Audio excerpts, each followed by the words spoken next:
ఒక్కసారి కొమ్మూరి గోల్డ్ కి కాల్ చేయండి. తాకట్లో ఉన్న మీ బంగారాన్ని విడిపించి మార్కెట్ ప్రైస్ కి వాళ్ళు కొనుక్కుని మిగతా డబ్బులు మీకు ఇచ్చేస్తారు. ఓం గంగణపతే నమః, ఐం సరస్వతి నమః, శ్రీమాత్రే నమః, దుందుర్గాయ నమః, క్రీం క్రీం మహాకాళికాయ నమః. ఓం నమః శివాయ, శివాయ గురువే ద్రాం దత్తాత్రేయ నమః. యూట్యూబ్ ప్రేక్షకులకు అందరికీ కూడా నమస్కారం అండి. నేను పాలపర్తి గురునాథ్ శర్మ, జ్యోతిష్యం వాస్తు సిద్ధాంతిని.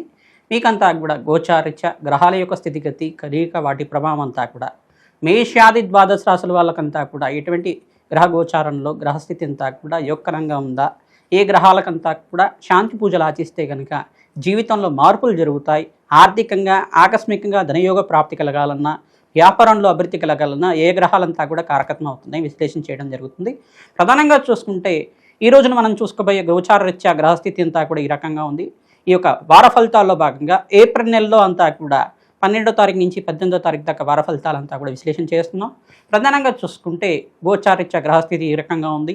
కుంభరాశిలో రాహువు సంచారం మరియు మీనరాశిలో అంతా కూడా రవి భగవానుడు ప్రధానంగా చూసుకుంటే 14వ తారీఖు తర్వాత మేషరాశిలో ఉచ్చస్థానంలో సంచారం చేయడం, మరియు ఇక్కడ ఈ యొక్క మీనరాశిలో రాహు ప్రధానంగా శనీశ్వరుడు, అంగారకుడు, బుధ భగవానుడు, సూర్య భగవానుడు అంతా కూడా సంచారం జరుగుతుంది.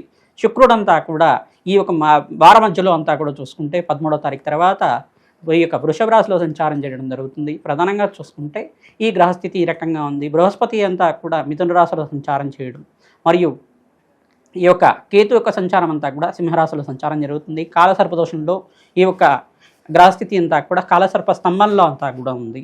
ప్రధానంగా చూసుకుంటే కొన్ని రాశుల వాళ్ళకంతా కూడా అదృష్టయోగం కలిసి రావడం కానీ, కొన్ని రాశుల వాళ్ళకంతా కూడా మిశ్రమైన ఫలితాలు రావడం కానీ జరుగుతూ ఉంటాయి.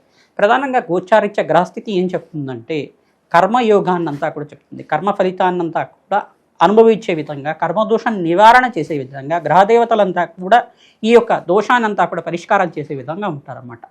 ప్రధానంగా చూసుకుంటే శనీశ్వరుడు కర్మఫలదాత, బృహస్పతి అంతా కూడా యోగదాత అంతా చెప్పేసి అంటారు. ప్రధానంగా రాహు అంతా కూడా కర్మని అనుభవించే విధంగా చేస్తుంటారు. రాహుకేతులు ఇద్దరు కూడా కర్మను అనుభవించే విధంగా చేస్తుంటారు. ఈ గోచారిత్య గ్రహస్థితులంతా కూడా చూసుకుంటే వీటికి కేంద్రంగా అంతా కూడా చెప్తూ ఉంటారు. ప్రధానంగా మేషాది ద్వాదశ రాశులు అంతా కూడా ఈ గ్రహస్థితి ఈ రకంగా ఉంది కావున ప్రతినిత్యం కూడా ఇష్టదేవత ఆరాధన చేసుకోవడం, పరమేశ్వరుడికి అభిషేకాది కార్యక్రమాలు చేసుకోవడం, గోమాత సేవ చేసుకోవడం వల్ల రాజయోగ ప్రాప్తి కలుగుతుంది.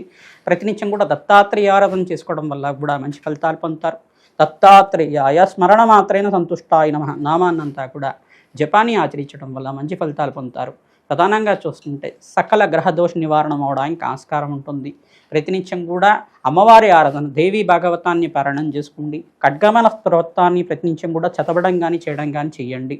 ప్రతినిత్యం కూడా కనకదార స్తోత్రాన్ని 3 సార్లు చదువుకోవడం వల్ల ఆర్థికంగా స్థితిగతులు పెరగడానికి ఆస్కారం ఉంటుంది. ప్రతినిత్యం కూడా మేము చెప్పే పరిష్కారాలంతా కూడా ఈ గ్రహాల యొక్క దోషం ఈ కారకత్వంగా ఉంది కావున దీనికి పూజ చేసుకుంటే మంచి ఫలితాలు పొందుతారని చెప్తుంటాం. తద్వారా మీరంతా కూడా శీఘ్ర ఫలితాలు పొందడానికి ఆస్కారం ఉంటుంది. అదృష్ట యోగము, ఆకస్మికంగా ధనయోగం, ధనప్రాప్తి రావాలన్నా, రాజయోగ ప్రాప్తి రావాలన్నా గ్రహదేవతల అనుగ్రహం కావాలి. తద్వారా నవగ్రహ ఆరాధన చేయడం వల్ల సకల గ్రహదోష నివారణ అవుతుంది. తద్వారా ఏ రాశి వాళ్ళకి అత్యంత యోగకరంగా ఉన్నాయి విశ్లేషణ చేయడం జరుగుతుంది. ప్రధానంగా వృశ్చిక రాశి జాతకులంతా కూడా చూసుకుంటే ఇక్కడ అంగారకుడు మరియు శనీశ్వరుడు కలయికంతా కూడా మీనరాశిలో సంచారం చేయడం వల్ల జరుగుతూ ఉంటుంది. ప్రధానంగా చిన్న చిన్న మనస్పర్ధలు జరగడం కానీ, మాట పట్టింపు పెరగడం కానీ, ఇంట్లో చికాకులు పెరగడం కానీ జరుగుతూ ఉంటుంది. దీని నుంచి బయటపడడానికి ప్రతినిత్యం కూడా పరమేశ్వరుడు ఆరాధన చేసుకోవడం వల్ల, పరమేశ్వరుడికి అంతా కూడా అభిషేకాది కార్యక్రమాలు ఆచరించడం వల్ల మంచి ఫలితాలు పొందుతారు. తామర పూలతోటి మరియు శంఖ పూలతోటి, మారేడు దళాలతోటి పరమేశ్వరుని అర్చించడం వల్ల సకల గ్రహదోష నివారణ అవడానికి ఆస్కారం ఉంటుంది.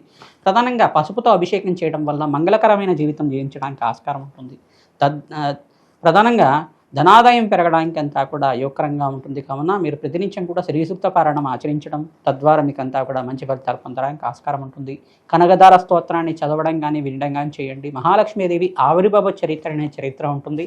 ఆ చరిత్రనంతా కూడా మహాలక్ష్మీదేవి చరిత్ర ఏ రకంగా ఉంది, క్షీరసాగర మదనం ఈ రకంగా జరిగింది, మహాలక్ష్మీదేవి క్షీరసాగర మదనం నుంచి ఈ రకంగా ఆవిర్భావం జరిగింది, ఆ కథనంతా కూడా వినడానికి ప్రయత్నం చేయండి. తద్వారా మహాలక్ష్మి స్థిర నివాసంగా ఉండడానికి ఆస్కారం ఉంటుంది. అప్పుల బాధల నుంచి బయటపడడానికి ఆస్కారం ఉంటుంది. మహాలక్ష్మీదేవి దేవాలయంలో తామర పూలను, మల్లె పూలని సమర్పించడం వల్ల ధనాదాయం పెరుగుతుంది. అమ్మవారికి అంతా కూడా ప్రీతికరంగా మంచి చీరనంతా కూడా సమర్పించడం వల్ల, వస్త్ర సమర్పణ చేయడం వల్ల కూడా ధనాదాయం పెరగడానికి ఆస్కారం ఉంటుంది. ప్రధానంగా తులసి మాలను సమర్పించడం వల్ల కూడా ఆరోగ్యవంతమైన ఐశ్వర్యవంతమైన జీవితం జీవించడానికి ఆస్కారం ఉంటుంది. ధనాదాయం పెరుగుతుంది.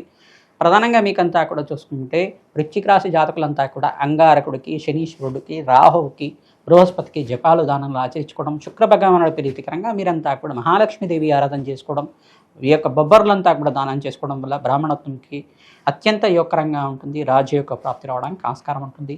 ఖడ్గమాల స్తోత్రాన్ని ప్రతినిత్యం కూడా చదువుకోవడం వల్ల లాభాలు గణిస్తూ ఉంటారు. ప్రధానంగా విష్ణు సహస్రనామం పట్టణం అంతా కూడా వినడం కానీ చదవడం కానీ రోజుకు 3 సార్లు చేయడం వల్ల మంచి ఫలితాలు పొందడానికి ఆస్కారం ఉంటుంది. నవగ్రహ శాంతి పూజలంతా కూడా ఆచరించుకోవడం వల్ల ఆర్థికంగా స్థితిగతులు పెరగడానికి, ఆకస్మికంగా ధనయోగ ప్రాప్తి కలగడానికి ఆస్కారం ఉంటుంది.